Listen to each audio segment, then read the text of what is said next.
Bonjour à tous, amis de la santé globale et holistique, c'est Antoine Chevalier, thérapeute quantique. Nouvelle vidéo intitulée Bon sens, lucidité et discernement.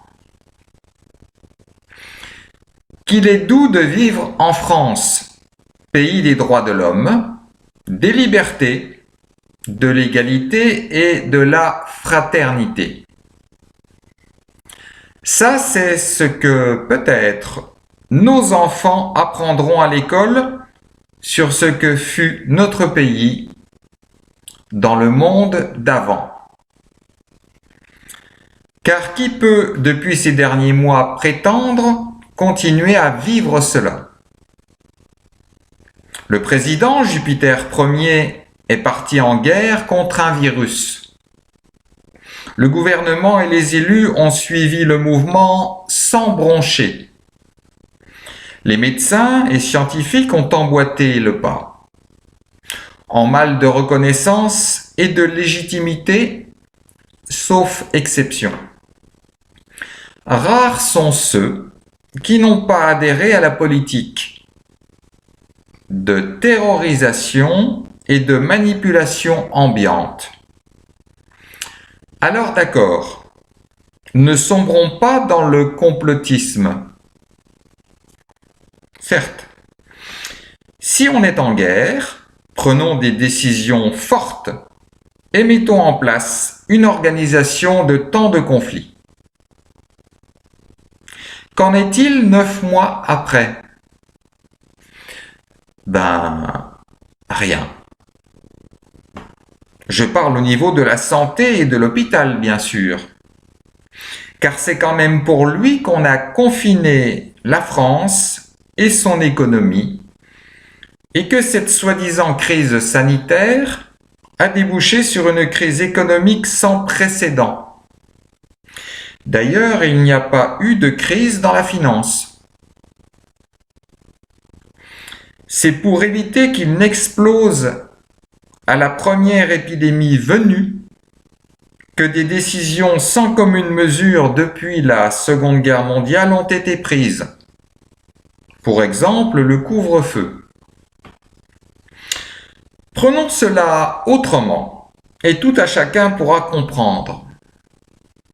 Mettons-nous dans l'habit de Jupiter Ier.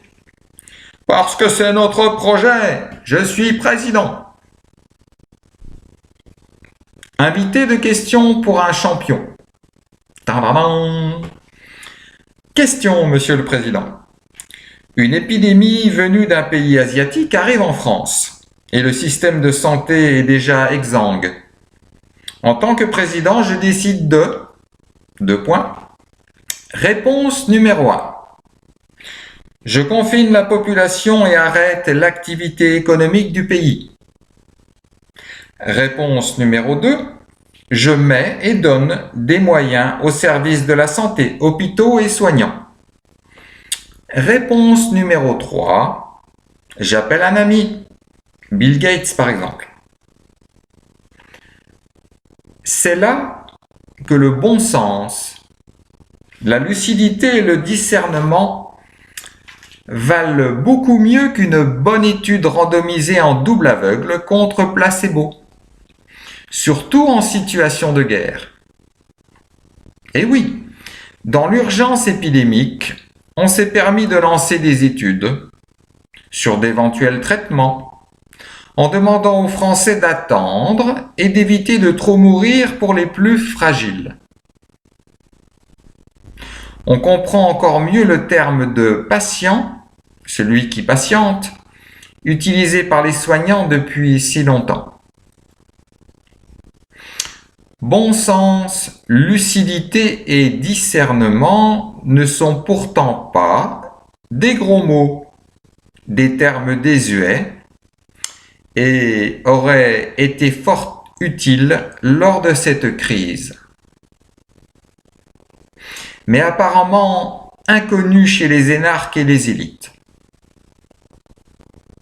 Là aussi, vous, mes concitoyens, cantonnés haut et installé dans le rôle de moutruche en pleine sidération cognitive, avec une peurite chronique, ne semblez pas trop vous poser de questions.